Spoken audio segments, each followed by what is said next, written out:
Hello বন্ধুরা, তোমরা সবাই কেমন আছো? আশা করি সবাই ভালো আছো। আজকের ব্লগটা আমি সকাল 8টা থেকে স্টার্ট করছি। সকালবেলা প্রায় উঠতেই পারি না, এমন অবস্থা হয়ে যায়। তাও কোনো রকমে 8টার সময় উঠি, আর কাজ করতে করতে 8:30 বেজে যায়। এই যে দেখো, সকালবেলা উঠেই কিন্তু সবার ফার্স্টে চালটা ধুয়ে নিলাম।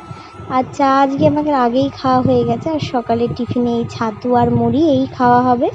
গরমে কিচ্ছু ভালো লাগছে না খেতে, তাও এই যে ছাতু আর মুড়ি। আমার তো প্রচণ্ড খিদে পেয়েছিল, আমি ছাতু আর মুড়িটা আগে খেয়ে নিলাম। আর ওদিকে দেখো, ঠাকুমা রান্না বসিয়ে দিয়েছে, কারণ এই গরমে বেলা করে রান্না করতে যা কষ্ট হচ্ছে কি বলবো। আর এখন আমি খেয়ে দিয়ে উঠে গেছি এই যে পাট শাকগুলো বাছতে। পাট শাকগুলো বেছে নিয়ে তারপরে ঘরে চলে গেছি। আর ঘরে দেখো, আমি এই নাইটিটা তোমাদেরকে দেখানোর কারণ একটাই, দেখে নাও আজকে কি রান্না হবে, তারপরে বলছি। এই যে দেখো, সজনে ডাঁটার একটা পাতলা করে ঝোল, সোয়াবিনের ঝোল হয়েছে, আর নিচে হয়েছে ভাত। আর এখানে ফ্রিজে আছে দই। আমার নাইটিটা আমাকে চেঞ্জ করতে হলো হঠাৎ করে। এই নাইটির মধ্যে আমি অনেকটা বমি করে ফেলেছি। ভিডিওটা দেখাতে পারলাম না তোমাদের, কারণ দেখলে ঘেন্না পাবে, ওই জন্য নাইটিটা ছেড়ে নিলাম। নিয়ে এইদিকে দেখো, রান্নারগুলো তোমাদের সঙ্গে দেখিয়ে দিলাম। এরপর গ্যাসটা পরিষ্কার করব। আর ওদিকে ঠাকুমার সাথে একটুখানি বেরিয়েছিলাম পাশের বাড়িতেই। আমাদের পাশের বাড়িতে হোলসেল নাইটির ব্যবসা করে, আর সেখানে দেখো এই যে 3টে নাইটি আমাকে ঠাকুমা কিনে দিল। আর খুব একটা বেশি দামও নেয়নি, 200 টাকা 150 টাকার মধ্যে হয়ে গেছে নাইটিগুলো। কোনোটা 150 টাকা বোধহয় নিয়েছে, কিন্তু কোনটা নিয়েছে আমি জানি না। তবে নাইটিগুলো কিন্তু ভীষণ ভালো, একদম সফট, একদম পুরো সুতির আর কি।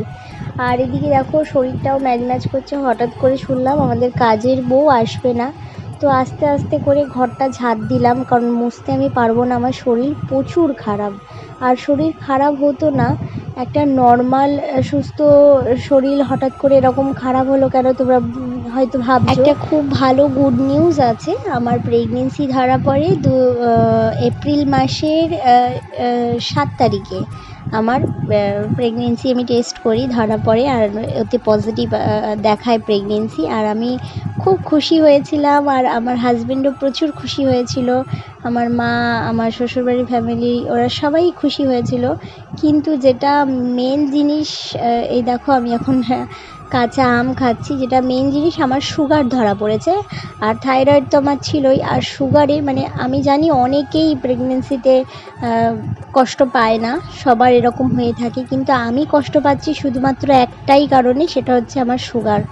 আর এই যে শরীর স্নান টান করে উঠেই আগে এত খিদে পেয়েছে, আগে আমি ভাতটা খাচ্ছি, মানে আমি থাকতে পারছি না। আর আমার খাওয়া দেখলেই বুঝতে পারবে আমি কি রাক্ষসের মতো খাচ্ছি।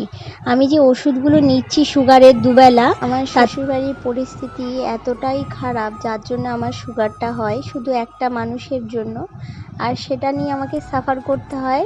আর এখন প্রচণ্ড পরিমাণে সাফার করতে হচ্ছে।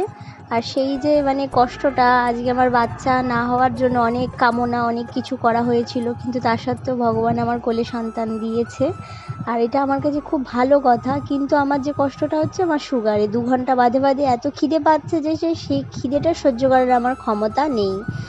আর সেজন্যই আমার শারীরিক কষ্ট হচ্ছে। এই যে খেয়ে দিয়ে উঠে আমি সবার ফার্স্টে একটু ফল নিলাম, নিয়ে এখন যাব ঘরে শুতে। আর তোমরা আমাকে ভালোবাসা দিও, আমাকে সাপোর্ট করো। আর আজকের মতো এখানেই শেষ করলাম।